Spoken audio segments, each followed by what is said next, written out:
Welcome back to Run of Show. I'm Tanya, your host. Today on Run of Show, I'm excited to welcome a true force in innovation and leadership here in Pensacola. Sherri Babylon is a senior technology leader, entrepreneur, and the founder and chief AI officer of Blue Vi, an agency dedicated to helping organizations strategically and responsibly integrate artificial intelligence into their operations. With more than 2 decades of experience guiding digital transformation initiatives, she has worked at the intersection of technology, strategy, and real-world execution, helping businesses move from ideas to impact. She is also stepping into a major leadership role locally as one of the curators for TedX Pensacola, helping shape the ideas and conversations that will define this year's event. Today, we're diving into innovation, AI, leadership, and what it takes to turn big ideas into meaningful action. And a special thank you to this season's title sponsor, Raphaela O'Reilly, Roxy, and Crystal Soundstage Productions. They're your go-to for live sound, production support, and creating unforgettable experiences at your events. I appreciate you so much. Let's jump in.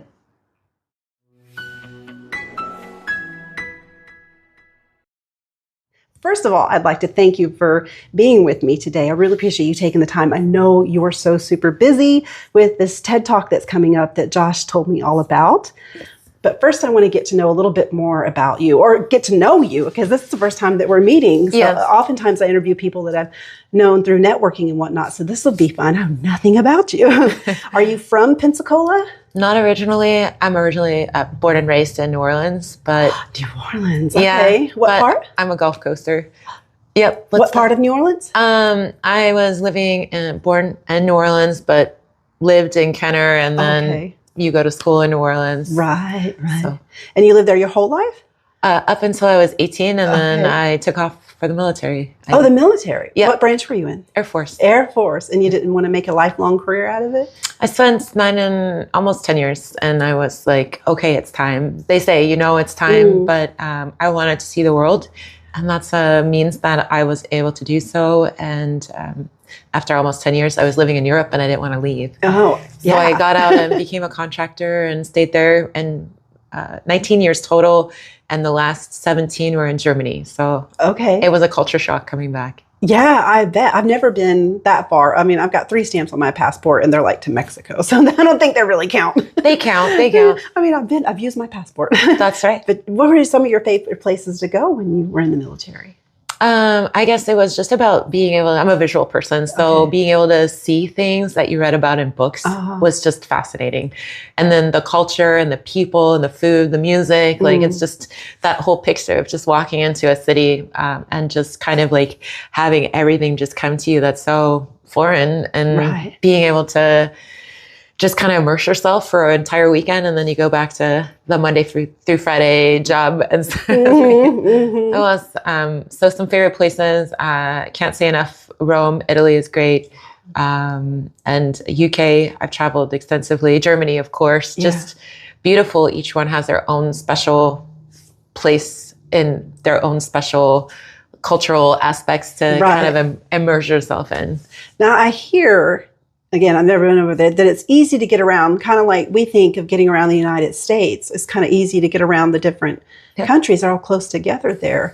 Oh, yeah. I remember one year I spent like 50 euros round trip for a flight, which is about, I guess today, price like $65. Yeah. And it was to Venice and back. Oh, my gosh. And so, yeah, you had to pay for parking, and you couldn't bring much luggage, like if you think bare bones. Right. But I was able to just hop on a plane and go. Yeah. Yeah, that part was fun. Oh, gosh. And you said you were a contractor? Military first, Okay. and then I got out to stay. I was working also on the air base, but as a contractor. Okay. And so now you're here. Are you by yourself? You got fur babies at home? Yes, I had to give my cat back to my son recently. I was holding her for him. Yeah. I didn't know that though. I thought after 5 years it was still mine. It might have been mine, but Yeah, that's not right. But That's your cat now. I was like, you have a larger purpose. And so I was, when he asked for it, was the source department, and so helping him set it up. And then I also have a younger one. I'm actually a stepmom. Oh yeah. So my kids just have 3 parents. They have their birth parents, of course, Right, yeah. and then me. Well, it takes a village. It does. I tell you what, I've got 4 kids, and I wish I had more step parents. In that Yes. sense of I need the village. I tell you what. And so now you're in Pensacola in the military because we have 3 bases here. Had you been here before? I was here as a child. I sailed in Pensacola. I have pictures of me sailing in Pensacola Bay. Yeah. As a child, like high school.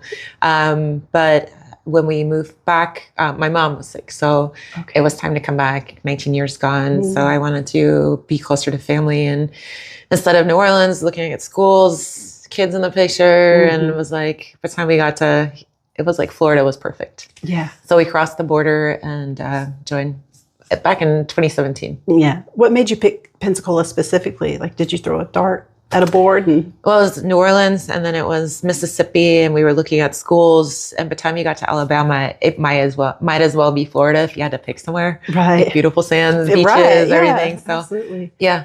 And we have everything here. We have the beach, we have the woods, we have an international airport. We've got Mobile if you want a city, or New Orleans is only 3 hours away. Right. Do you go back often? Oh yeah, I still have family. I go back probably once a month, once every, I guess 6 to 8 weeks typically. Yeah. That's about how often I like to go. Yeah. My friends and I were like, we're going. But life. Yeah. It's only 3 hours away though. It's not that far.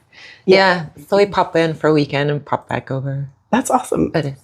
Now, Pensacola, you do TED Talks. Now, did you come here to do that? Like, tell me exactly what it is that you do. Right. I came here because I was doing, my mom was sick at the time. So I wanted to be closer, aging parents. It's kind of like it's time. You got to go back.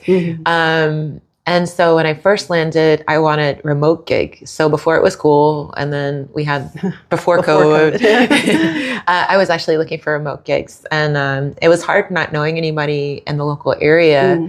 It's kind of a smaller community, so it's all in who you know, and you're just popping in and decided to move here. Right. So I decided to go big or go home. That's how I put it. And I ended up working for Microsoft. Oh, okay. So I got on as a remote position so I could be flexible and I could be anywhere. Right. And I spent almost 7 years at working with Microsoft. What were you doing with Microsoft? I was I was working in the cloud, and then I was a program manager, technical program manager. Okay. And so I've worn both hats throughout my career, kind of flexing between the two. And I think it's a wonderful time to be me in my mind, only because I said a long time ago that I wanted to be between business and technology. And they said, no, you have to pick. Oh. And I think AI democratizes a lot. And so I don't have to pick. Like it's in the middle. And so to me, it's an exciting time to be here. Okay. So now from Microsoft to, what was the next step? I decided to, last year, I was actually laid off, tech layoffs. You've seen them all through the news. And I took some time out and I said, what do I really want to do? Like the kids one's in college, the other one's, doing his thing. And I was like, what do you do? And I thought, it's now or never. I had a LLC created for like 3 years. Okay. And I decided to use it. And then it was like, okay, well, what are you going to use it for? What was your LLC for? I just had it. Like I just had a like, name. Like had this idea that I wanted to go off on my own and create my own path. And I think it's, I just decided to go all in and I'll just figure it out as I go. Right. Yeah. So I know you because Josh Henderson connected us, and he was telling me all about this big event that's going on. It's like a 3-day TED event. Yeah. What do you call it? A TED Talk event? What do you call it? It's actually a 1-day event. It's a 1-day event. It's a 1-day event. And so it's at least for now, it's TEDx. So it's community-based, community-driven. It's under TED, but as a community, TEDx, it means that you have to go have a plan of like what you want to have your focus on. It is community-driven. So it's people within our community. And it's great because as I started digging in, not being from here originally, and also I worked remote. So, raising kids, you're just hiding out. And so I came up with this theme called Hidden in Plain Sight. Right. And so, but before that, I actually went through and I thought I started this my own business and I wanted to go get known. So how do you do that? So I was like, had it in my mind, like I'm going to go do a TED Talk. I'm going to go find some place. I'm going to talk about AI and how how it's going to impact and kind of change all the industries. Like I was being diverse, and how that will impact us moving forward and shifting mindsets. But I couldn't find one anywhere. I couldn't find anything like that. I know we have some great ones, conferences in our area, but I haven't been tied into that community so much. So I kept going further and further and further out. And I was like, man, I gotta go. So I just said, you know what? I'm just going to bring TEDx here. Right. And so I knew that from the rules, I could do that. I could apply for a license. And it's like, as soon as I spoke about it, it just went off and it just grew legs and it walked on its own. Yeah. All of a sudden I had a co-organizer who was wonderful. Yeah. I had a team that was wanting to participate with us. And so it's been, a learning progress and to figure out like all the moving components. But really excited about that event coming 24th of April. So 24th, it's coming up soon. I know. We have a lot to do. How long have you been planning it? We started with the license last fall. Okay. But we had to resubmit. So we didn't quite meet there are very regulated. The license? You have to submit a package to get a license. License is free. Okay. So anybody can go do that. I know I've been sharing that because it's not me for gatekeeping. Well, I'm sorry. The license is for what? To host the event. To host under TEDx. Under TEDx. Okay, Correct. That's the key. Okay, All under right. TEDx. Sorry. So you have to go to the TEDx people and say, I want to do a TEDx theme Correct. thing. Or under that name. Correct. Right, okay. And then we could only have 100 people if one of us didn't go through and do a certifying TEDx event. Oh. So I went to TEDx Atlanta last fall just so we could have unlimited. Because once you attend an event, so that was a 3-day event. And it was just absolutely amazing experience. And it kind of brought back kind of what that should look like. So the speakers and the way they presented, right. But it's about the ideas we're sharing, but it's also the experience, the community and being able to bring people together. So they had like different activities and different, like little stands for, different, like the coffee had a specialty or they had a sponsored, like different, like artists where you could be interactive with that piece of it, that art or walk through an experience. So I was like, I came back and I was like, we have to do this. Fired up, right? We had to fire it up. Yeah. So it's not just you go sit down and listen to somebody talk. It's like a whole experience. It is. That's right. Yeah. And so that came back into what experiences do we want to have? What can we support?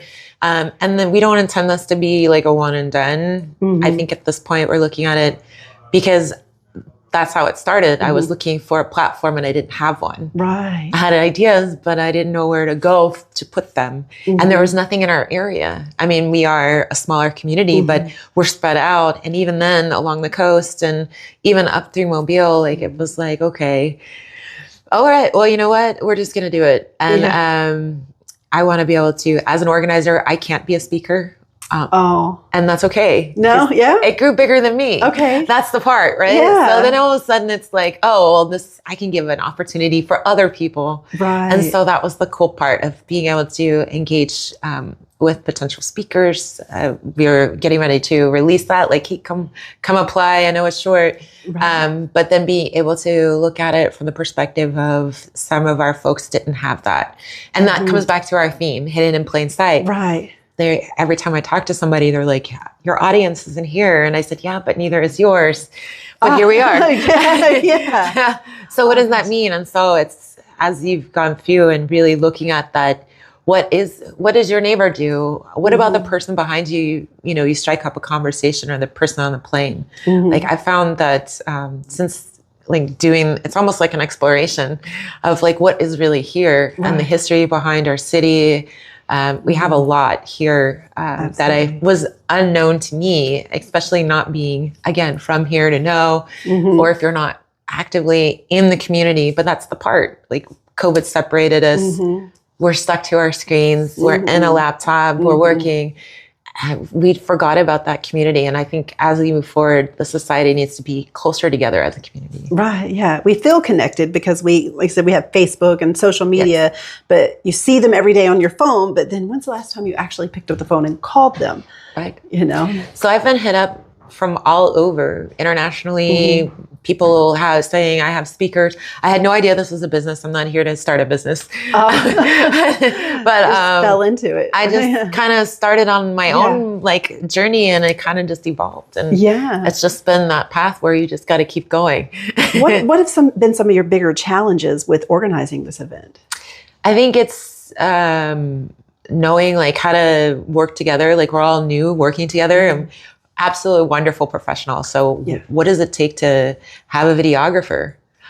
What are the requirements for that? So, so I'm actually building a playbook as I go. I think, there's different components that go into it that definitely can be just rinse and repeat. And TEDx does a great job of like, we have an AI assist, there's this big, but it's a lot of information.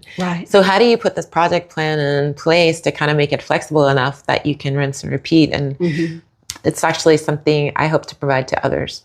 Good. Because you've been through it. It's like, here's what I did. As a new timer. So maybe we want to have future events. So this year's theme, I mentioned I've been hit from all over, people wanting to come in all over the country, even international, say I can come and speak. And I said no, because it's about rediscovering our community. Hidden in plain sight. Like you don't know all the cool stuff that's actually happening. We're a wonderful beach town. I definitely don't want to change that.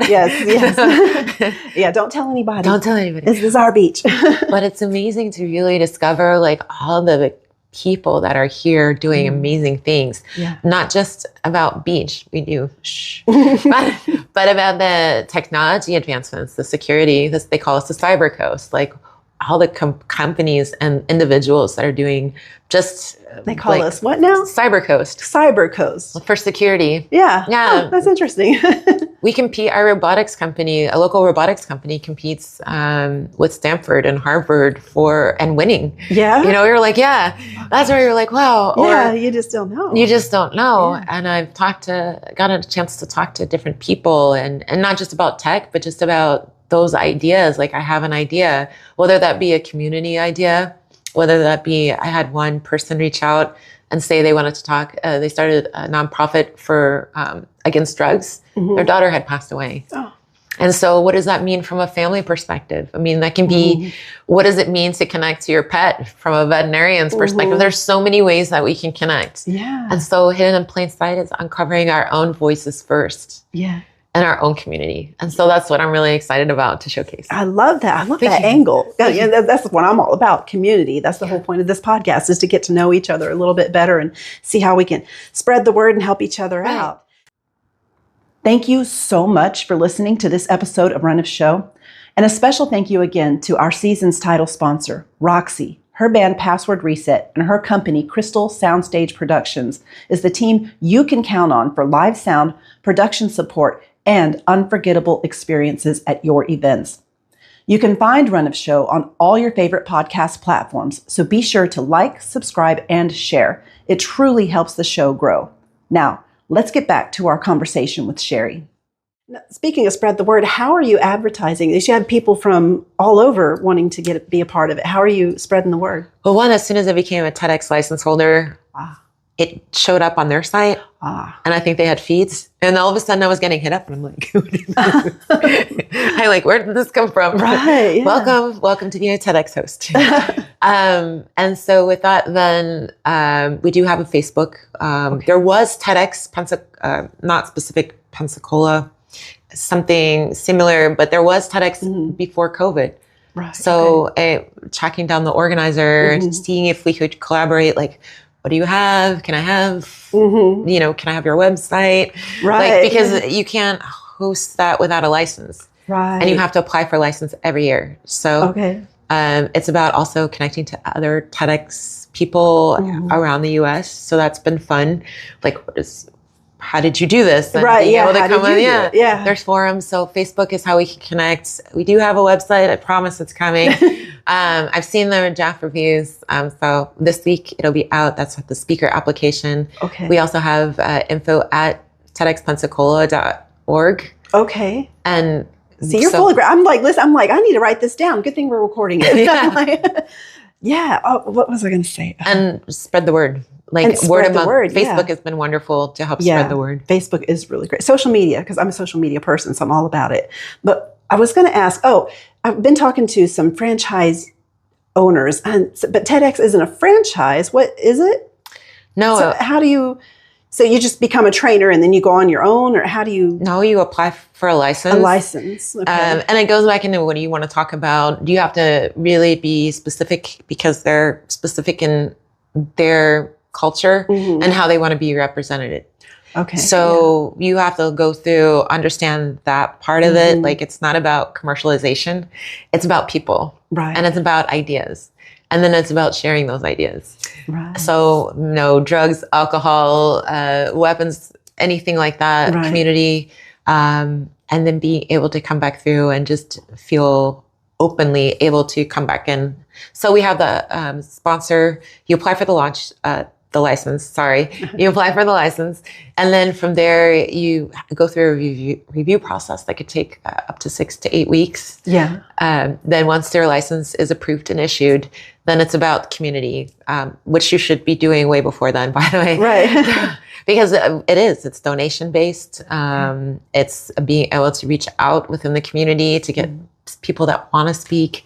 I'm meeting with Toastmasters, a local group in our area, this coming week to talk about being potential speaker coaches. Right. So as they prep and ramp for this, that our speakers feel comfortable and supported to be able to get up on a stage for 18 minutes or less and be able to have this opportunity, the platform that I didn't quite think I had. So. Right. Yeah. Yeah. I want to make it as special as possible. Now, have you done public speaking before yourself at all? Like get up in front of audiences? I've done briefings and I've done other, probably like 300-400 people. Yeah. So that's not a small group. Yeah. But I was in a specific, like for a conference where you're one of the people that are specialized. And so I've done local, like not podcast specific, but also like training seminars for security. So that part doesn't make me feel that fear. And I think I think all of them have speaker coaches because I think every TEDx wants you to have that great experience and being able to clearly communicate your ideas. And that speaker coach is to help you refine that idea as you go through and to show up on stage and have that experience. And make your points and memorize. Because no TEDx talk I've ever seen, they're not reading from any notes. No. They just know it. To memorize it. Yeah, to memorize it. That's a little difficult. Now I'm learning some tricks. I'm a recent graduate of the Dale Carnegie course. Okay. Yeah, we have a local teacher, Katie McCarty, here, and they have ways to remember the different things when you're having talks. So I've been trying to put that into play. But maybe I have to share her info. Yes, absolutely. Absolutely. Yeah. And so tell me, what are the things that you're most looking forward to with this event? And where is it being held at? Yeah, that's actually part of the whole event. So the idea behind it was hidden in plain sight. So I do go to the theater. I love the arts, but I had never been to the Little Theater. But as I was digging in, and you find it's one of the longest, if not the longest, operating theater on the Southeast. Oh, is it? I didn't know that. And the building was an old jailhouse. Oh, really? Oh my gosh. And so when you start digging into those different things, it's like this little puzzle piece, like what else can I find? Yeah. But it seemed perfect for us to host it there because of the history. Because yes, I should be. I go to the Sanger. Why didn't I go to the Little Theater? And so that difference is really uncovering and part of our story. Yeah. Well, see, what makes sense because I've lived here most of my life. And I went to the Pensacola Little Theater for the first time this past Christmas to see It's a Wonderful Life. And I was like, this place is amazing. And I didn't know all those things that you said about it. And I've lived here most of my life. Isn't that crazy? It is. Yeah. But it's now we get to help highlight that for not just us, but our community. Right. Yeah. Now, Josh was saying, you say it's just the one day, but he said there were some other events that are going on around it. Like they were going to shut off the street on one day to do like this community thing. That would be after. Okay. It's not associated, but we're a part of that. Okay. And part of that is the community day is, again, to bring anybody that couldn't attend TEDx, to bring that into the community and being able to bring people together to either for resources, learning about what's in the community and being able to really kind of open that up directly for anybody for free. Right. See, I love free. That's in my budget. That's in your budget. Now, and then he was saying also there's going to be a little get together, I guess, at the rooftop bar there. Have you been there yet? I have. Yeah. I actually scoped it out. Yeah. It's so cool. It is so cool. Yeah, I went there again for the first time after I went to the Pensacola Little Theater, and I was like, this is amazing. But it kind of reminds me of St. Pete down south. Yeah. Yeah. No, the view of the bridge. Hopefully the weather holds. So Yes. we do have a contingency plan. Yeah. And we did reserve it for the day. One of the things that we're trying to do is work with the museum across the street. Okay. So that we can have a safe, quiet space, because it's a lot of overwhelming. So we're really taking it about experiences and the theater's kind of small. So the rooftop, it will be open the day of the event.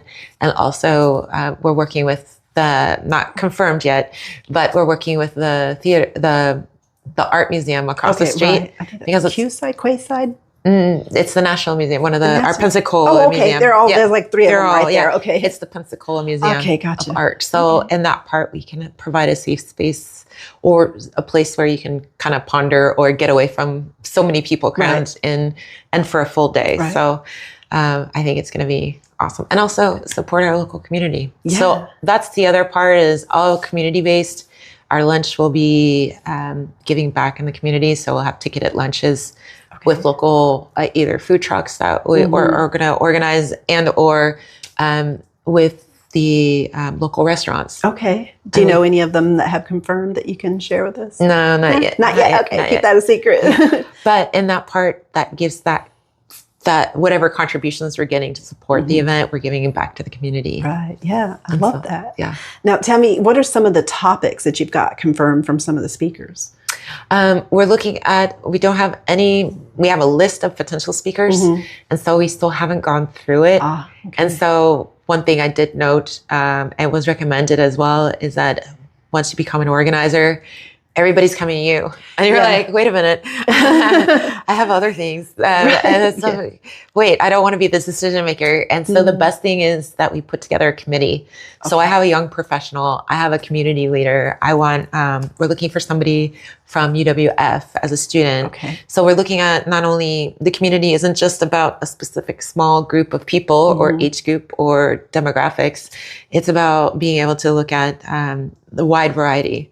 So we do have people that are interested from UWF that want to be a speaker. Okay, good. And so we're supporting that. We're also looking at doing watch party at UWF. Oh, fun. So so we're supporting that, and we have some sponsors that are looking at to help support that too.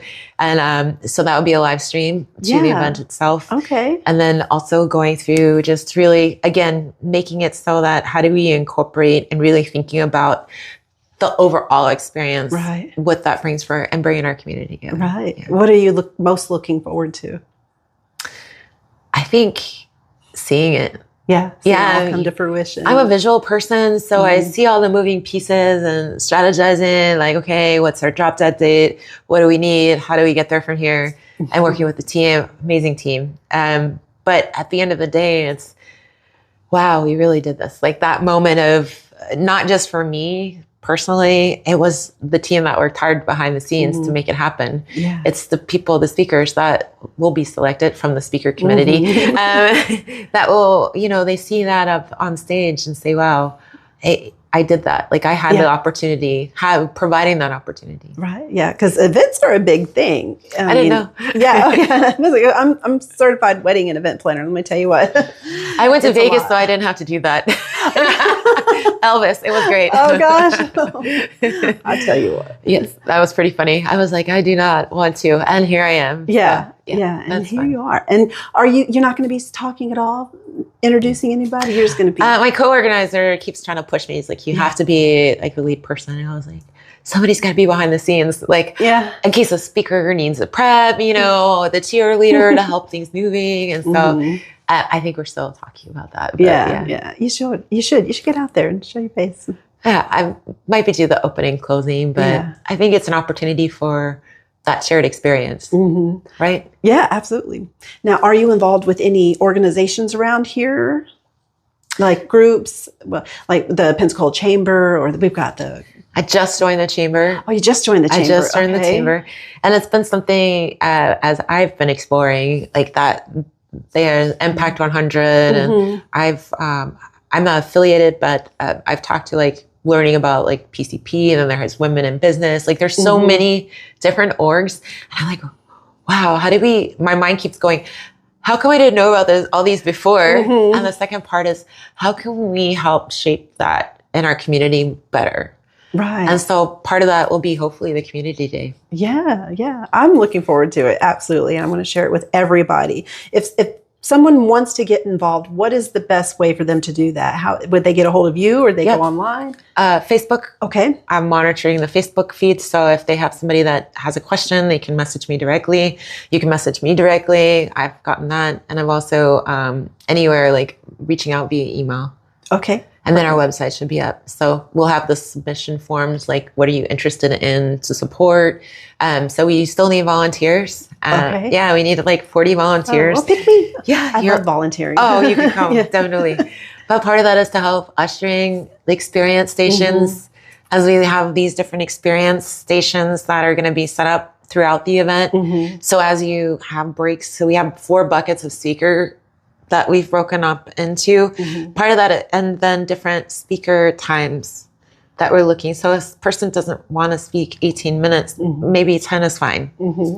And that also helps with attention, because when you think about it, if you had the same thing over and over again. Right. So I'm looking to diversify on the length of speaker times. Right. I mean, they could take 18 minutes should they choose, but having that going, being able to break that up more directly keeps people's attention. Right. And then during the breaks, we also have like snacks and other things, but also experience stations. And Give me an example of an experience station. We're looking at putting an idea wall and being able to have like, what do you feel like is hidden in plain sight? And being able to have a sticker on there so everybody can come and write. And it almost becomes an artwork in itself. Yeah. Oh, I love that. That is so cool. So tell me, what words of wisdom would you like to leave our listeners with? I think that's a great question. I haven't thought about. In which regards? About TEDx? Well, generally speaking. What are your words of wisdom? Follow your dreams, or, stand up straight, that kind of thing. I think it comes down into the more authentic you can live, the more your path just kind of opens up, and in the right path for you opens up, because you're walking on that. So it's like where your feet follow where your thoughts lead. And so being able to really come in, the more I've embraced that instead of trying to fit into other people's boxes, the happier I am, and the more I'm just like, this is what I'm supposed to be doing. And you just feel it inside. So if I had to do something, it's be authentic. I sent my son something this morning, and it said, it takes just as much pain and effort as it is to do something small as it does to do something big. Right. And in that regards, when you think about it, you're like, pick something big, like make it worth the while. Yeah. Eat that frog. Awesome. Is there anything else that I missed? Like we have, it's Pensacola Theater. It's hidden in plain sight. What's the date?